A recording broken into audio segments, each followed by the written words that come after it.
जय गुरु जी कहिए, ऐश करते रहिए। गुरु जी की प्यारी संगत को जय गुरु जी। गुरु जी के चरणों में कोटि कोटि प्रणाम। ओम नमः शिवाय, शिव जी सदा सहाय। ओम नमः शिवाय, गुरु जी सदा सहाय। एक आंटी ने बहुत अच्छा मुझे मैसेज भेजा है। तेरे दर पर आने का कोई बहाना नहीं होता, जब आ जाता हूँ तो खुशी का कोई ठिकाना नहीं होता। चारों तरफ जय गुरु जी के मीठे बोल, जय गुरु जैसा कोई जयकारा नहीं होता। जय गुरु जी, शुक्राना गुरु जी। संगत जी, मैंने ना अभी आपको, कई लोग मुझे रोज मैसेज कर रहे हैं, आंटी मुझे शुगर है कैसे ठीक होगी, बीपी है कैसे ठीक होगा, स्किन प्रॉब्लम है कैसे ठीक होगी। सारी बीमारियों का एक ही इलाज है। ऐसा नहीं है कि हर बीमारी के लिए गुरुजी ने अलग अलग आपको इलाज बताने बैठे हुए हैं। सिंपल सी बात है, गुरुजी का लोटा ब्लेस करें। वो कैसे करना है वो भी मैं भी आपको बताऊंगी। उनका जो आप घर में घर में खाना बनाते हैं ना, उसको खाना नहीं, उसको प्रसाद की तरह बनाए। गुरुजी का मंत्र जाप बोलते हुए बनाए। कुछ मंत्र जाप नहीं बोला जा रहा, जय गुरु जी करते शुक्राना करते हुए खाना बनाए। कई बार क्या होता है कि आप जल्दी जल्दी में भोग लगाना भूल जाते हैं। मैं नहीं कहती कि हर समय आप जाएं और भोग लगाएं, अगर कर सकें तो बहुत अच्छा है कि जो चीज़ आपने घर में बनाई है, दूध उबाला है, थोड़ा सा गुरुजी के आगे रख दीजिए। गुरुजी से कह दीजिए, गुरुजी इसको प्रसाद बना दो। सारे संगत जो भी आपके घर के सदस्य हैं उनको थोड़ा थोड़ा वो दे दो। और खाना बना रहे हो चाहे उसमें प्याज भी डल रहा है, गुरुजी नहीं वहम करते थे। गुरुजी के लंगर प्रसाद में भी प्याज होता था, कोई उसका वहम नहीं है। और जब आप खाना बना रहे हैं, जो घर का आंटी जो खाना बना रही है, जो अंकल कुछ भी बना रहे हैं, तो बस उस समय गुरुजी का नाम लीजिए कि गुरुजी इसको प्रसाद बना दो। आप जो प्रसाद मंदिर में खाते हैं तो इस विश्वास से खाते हैं ना कि ये प्रसाद मेरे अंदर जाएगा और दवाई का काम करेगा। तो जब आप बड़े मंदिर नहीं जा सकते तो आपका घर भी एक मंदिर है, आप उसमें भी जो काम करते हैं उसको भी आप प्रसाद के रूप में ग्रहण कर सकते हैं। तो चलिए मैं आपको आज कुछ नियम बताती हूँ लोटा ब्लेस करने के, और आपकी बीमारियां दूर करने के लिए गुरुजी ने हमें क्या क्या दात बख्शी है। सबसे पहले तो जब आप लोटा ब्लेस करें तो वो लोटा नया होना चाहिए, पुराना लोटा नहीं। लोटा ले और उस लोटे को आप बड़े मंदिर धो के लेके जाइए। रास्ते से अगर आप खरीद लेते हैं और अगर पॉसिबल है तो धो ले, नहीं तो ऐसा कुछ कोई बात नहीं। अगर रास्ते से खरीद के आपने सीधा मंदिर जाना है, पानी नहीं मिल रहा तो टेंशन ना करें, उसको वहां लेके जाएं लोटे को। और पुराना लोटा अगर लेके जाएंगे तो वो मंदिर के बाहर रखवा देंगे। वहां पर जब आप मंदिर के अंदर जाएंगे तो सेवादार जो अंदर गुरुजी की गद्दी के पास जो सेवादार है, आप उनको वो लोटा देंगे। वो गुरुजी के चरणों में लोटा ब्लेस करा के हाथ जोड़ के, और जितनी देर आपका लोटा ब्लेस हो रहा है आप उस समय अपने मन में मंत्र जाप करें या बोले गुरुजी मेरा ये लोटा ब्लेस कर दो, अपने मन में बोलते रहें। जब आपको वो दे दें आप वो लेकर घर आए, और घर आके आप उसके अंदर जल प्रसाद भरें और कहें गुरुजी, देखिए मंदिर में रख सकते हैं, ढक के रखना है उसको। ढक के अगर मंदिर में अपने रख सकते हैं बहुत अच्छी बात है। अगर कई लोगों के घर में गुरुजी को नहीं मानते हैं, घर का एक ही सदस्य मानता है, फिर वो कहेगा मैं क्या करूं। एक तो आपको आप जरूरत के हिसाब से छोटा बड़ा कैसा भी लोटा ले सकते हैं, ठीक है, उस साइज का कोई मैटर नहीं करता। दूसरी चीज, अगर आप घर में अकेले पीने वाले हैं और आपको लगता है सबसे छुपा के रखूं मैं, तो भी आप उसको भर के छुपा के रख सकते हैं और गुरुजी से हाथ जोड़ सकते हैं कि गुरुजी आप इसको ब्लेस कर दो, मैं इसमें जो जल प्रसाद पीऊं वो मैं तो हमेशा कहती हूँ सिर्फ आपको शारीरिक रूप से ठीक नहीं होना, दिमागी रूप से भी स्वस्थ होना है। कि इस दिमाग में भी गुरुजी मेरे कोई ऐसे थॉट ना आए जिससे किसी के सोच को परेशानी हो, मेरे सोच से भी किसी को परेशानी ना हो। मैं अपना शरीर ठीक कर रहा हूँ, अपना दिमाग भी ठीक करूंगा। समझ गए। जब भी आप जल प्रसाद या लंगर प्रसाद खाते हैं या बनाते हैं, हमेशा कहें कि मेरे शरीर के साथ साथ ये मेरे दिमाग को भी स्वस्थ रखे, क्योंकि जिन लोगों का दिमाग स्वस्थ नहीं होता ना, वो दूसरे लोगों को बीमार कर देते हैं। अब कई लोग ऐसे हैं जो मंदिर नहीं जा सकते, घर से अलाउड नहीं है, या कई लोगों के अभी घर में आप अकेले ही होते हैं, कई बार गुरुजी को मानने वाले, अभी घर वाले भी मान जाएंगे धीरे धीरे। तब आप क्या करें, तब आप लोटे को अपने घर में जो भी स्वरूप है, चाहे आपके पास छोटा सा लॉकेट भी है ना, उसमें भी अगर गुरुजी का स्वरूप है तो भी आप उसके साथ टच करा के मंत्र जाप बोलें 7 बार और उसको कहें गुरुजी इसको ब्लेस कर दो। कोई आपके पास स्वरूप भी नहीं है तो फोन तो है ना, फोन में तो गुरुजी की फोटो स्वरूप आते रहते हैं, वीडियोज आती रहती है। अपना जल वो ले, लोटा ले, गुरुजी को टच कराएं अपने फोन के साथ, बोले गुरुजी मैं आपके बड़े मंदिर आना चाहता हूँ, आप बुलाइए मुझे। तब तक मैं इस लोटे को यहाँ पे ब्लेस कर रहा हूँ। इस लोटे में मैं जो जल प्रसाद भरूं, गुरुजी उसको आप मेरी दवाई बना दो।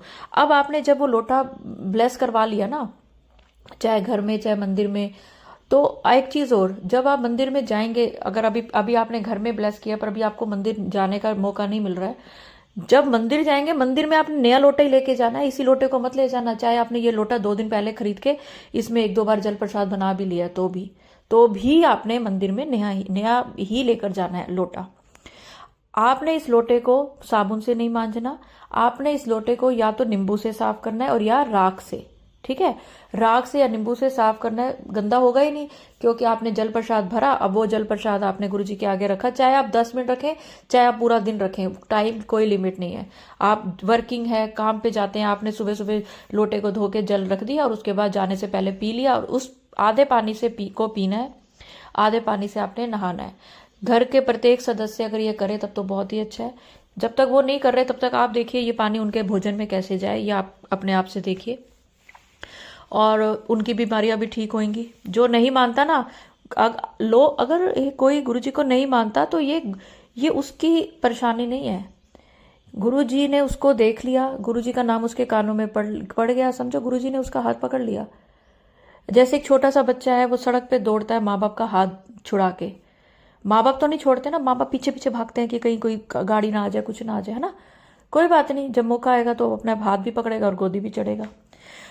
अब आपने ये लोटा ब्लेस करा लिया, लोटा ब्लेस करके आपने उसका जल प्रसाद भरा और सबको पिया, और उस जल, आधे जल से आपने नहाना भी, अपने नहाने वाली बाल्टी में आपने पानी डालना है, ये वाला जल प्रसाद, और नहाना भी है। कोई अपना दिमाग नहीं लगाना कि ये तो प्रसाद है, मैं इससे नहाऊं कैसे। गुरुजी कहते थे अपना दिमाग बाहर रख के आया करो, ठीक है। और लंगर प्रसाद जब भी आप घर में कुछ भी खाते हो, चाहे एक बिस्कुट भी खाते हो ना, हाथ जोड़ो, गुरुजी इसको आप ब्लेस कर दो, ये मेरे अंदर जाए और मेरे को ठीक करे। सच में कह रही हूं, बहुत ताकत है। मंत्र जाप करो, जो भी खाना बना रहे हो मंत्र जाप करते रहो। आज मैं आपको एक अंकल का वो सुनाने जा रही हूँ ऑडियो, 2-3 ऑडियो है उनकी।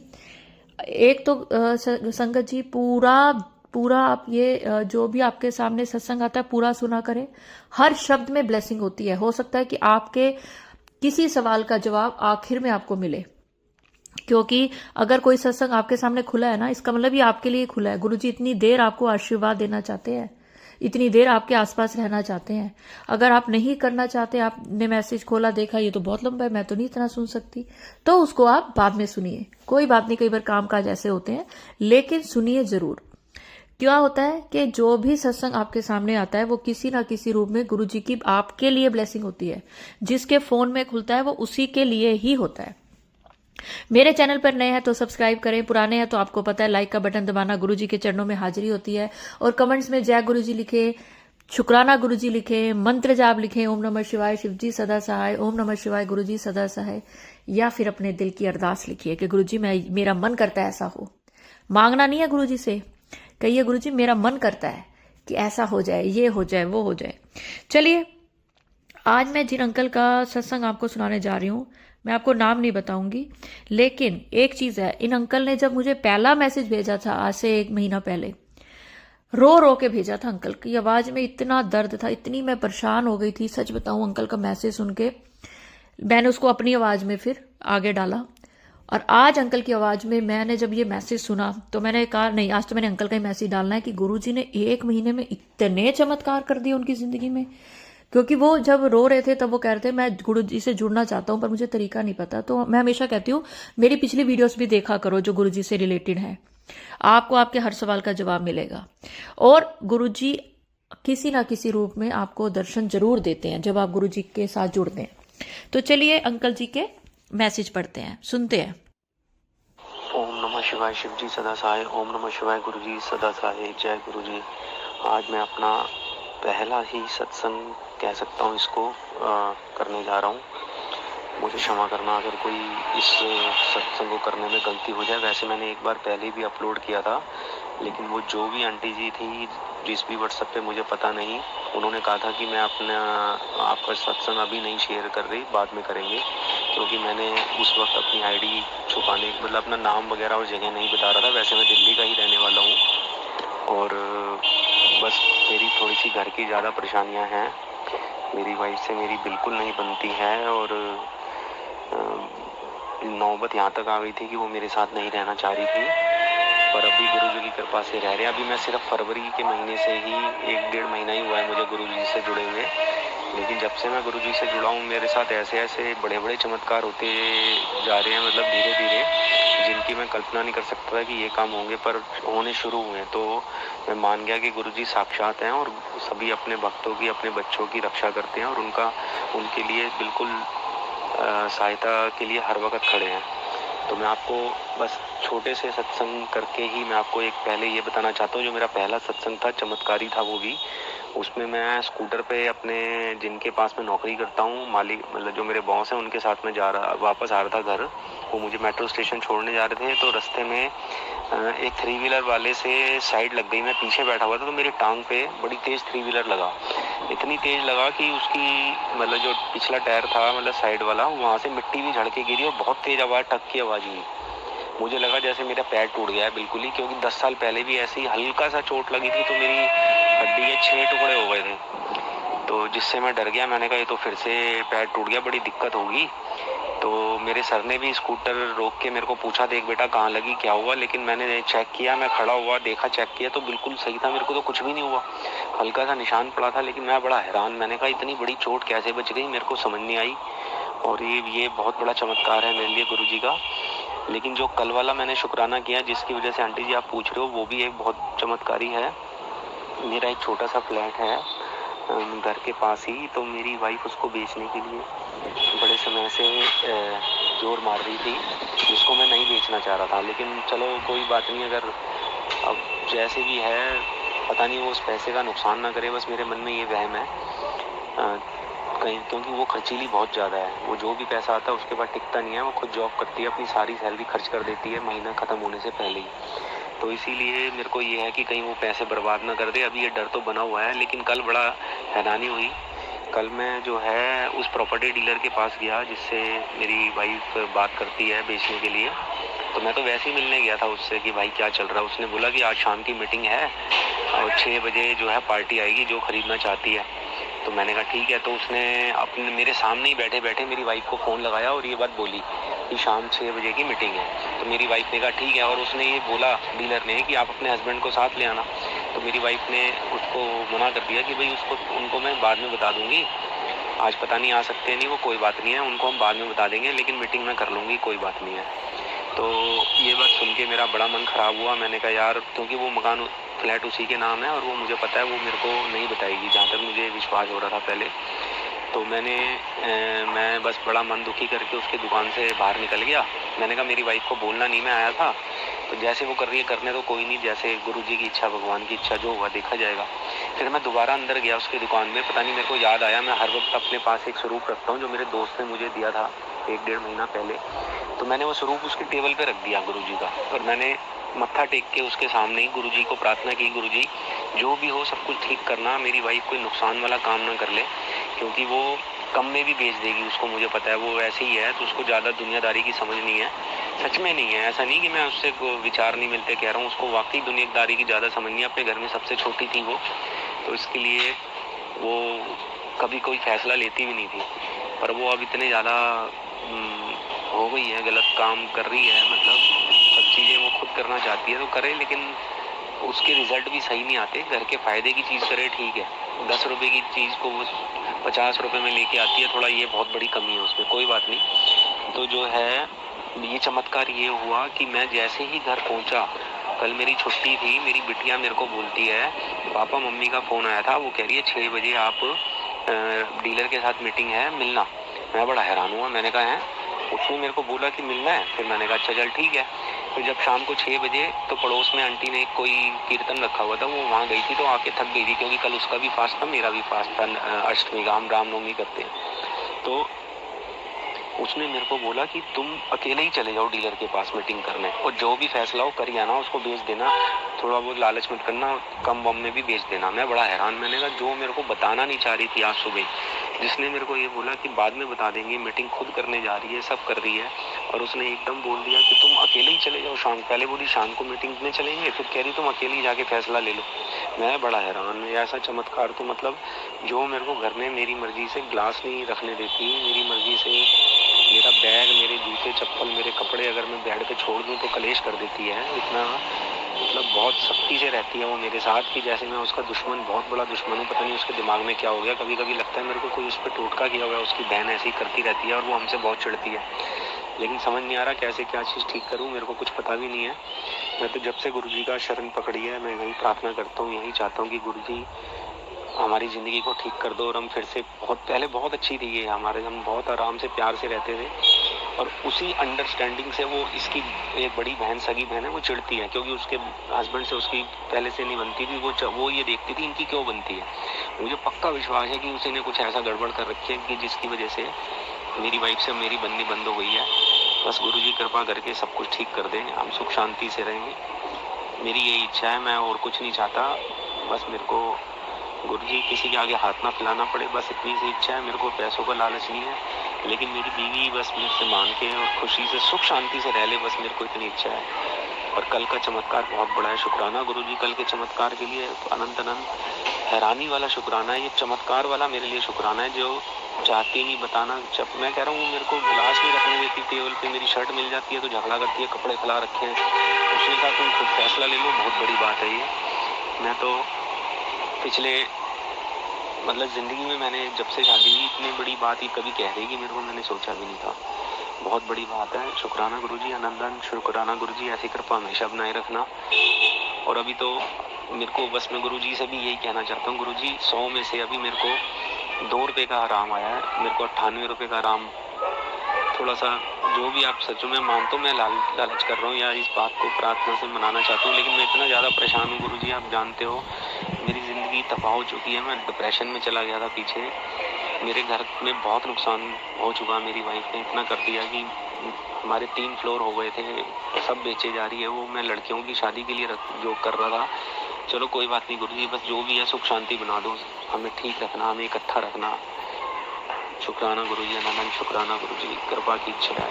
संगत जी से भी प्रार्थना है कि मेरे लिए थोड़ा सा अरदास करते हैं कि मैं वाकई बचपन से माता जी को मानता हूँ, बहुत ईमानदारी सच्चाई से मैंने पूजा किया, कभी मैंने किसी अपनी बीवी के साथ फ्लर्ट नहीं किया, कोई बुरी नज़र नहीं डाली किसी पे भी, बचपन से ही, शादी से पहले से ही। क्योंकि जिस मंदिर जाता था पंडित जी ने बोला था अगर आत्मा शुद्ध नहीं है तो पूजा नहीं करना, बस ये बात मेरे मन में बैठ गई थी। मैं ईमानदारी से कह रहा हूँ, सच्चाई से कह रहा हूँ, शुक्राना गुरुजी का तो करूँगा ही, करता ही हूँ मैं, मतलब ज़िंदगी भर एहसान मानूंगा मैं। मतलब बोल नहीं पा रहा, अब मेरी बातों से लग रहा होगा कि किस तरह की बातें कर रहे हैं ये अंकल, कि मैं अब भटक रहा हूँ अपने शब्दों से, मुझे नहीं समझ में आ रहा मैं क्या कहना चाहिए क्या नहीं। बस मैं माफ़ी मांगता हूँ मेरे से भूल से जो गलती हुई, बस गुरु जी का आशीर्वाद मिलता रहे और ज़िंदगी बची रहे परिवार के साथ। जय गुरु जी, शुक्राना गुरु जी। अंकल जी, मुझे याद है कि जब आपने पहला सत्संग भेजा था तो आप बहुत परेशान थे और मैंने आपको एक मैसेज करा था गुरुजी की तरफ से कि अंकल जी पता नहीं, मुझे नहीं पता कि गुरुजी क्यों ये चाहते हैं कि आप सोमवार को गुरुजी के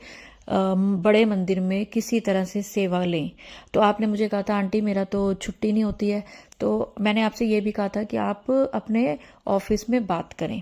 देखिए संगत जी, मैं, आप लोग नहीं जानते इन अंकल को, मैं भी नहीं जानती, मैं भी व्हाट्सएप के, इसके यूट्यूब के थ्रू ही अंकल को जानना शुरू करी। लेकिन जब अंकल का पहला मैसेज मैंने महीना पहले सुना, क्योंकि वो अंकल ने मुझे मना किया था कि आंटी जी आपने ये शेयर मत करना मेरी आइडेंटिटी और मेरी आवाज़, और मैंने वो अपनी आवाज़ में ही बताया था कुछ चीज़ें। और आज अंकल की आवाज़ में देखिए कितना गुरुजी ने कितना कल्याण करा है अंकल के ऊपर। चलिए अंकल का अगला छोटा सा मैसेज है वो भी सुनते हैं, फिर मैं अगर कोई गलती हो जाए गुरुजी और संगत जी माफ़ करना, अगर सत्संग लंबा हो जाए तो माफ़ करना। जितनी देर का सत्संग गुरुजी करवाते हैं हम वही कर सकते हैं, हम अपने आप से कुछ नहीं बोल सकते।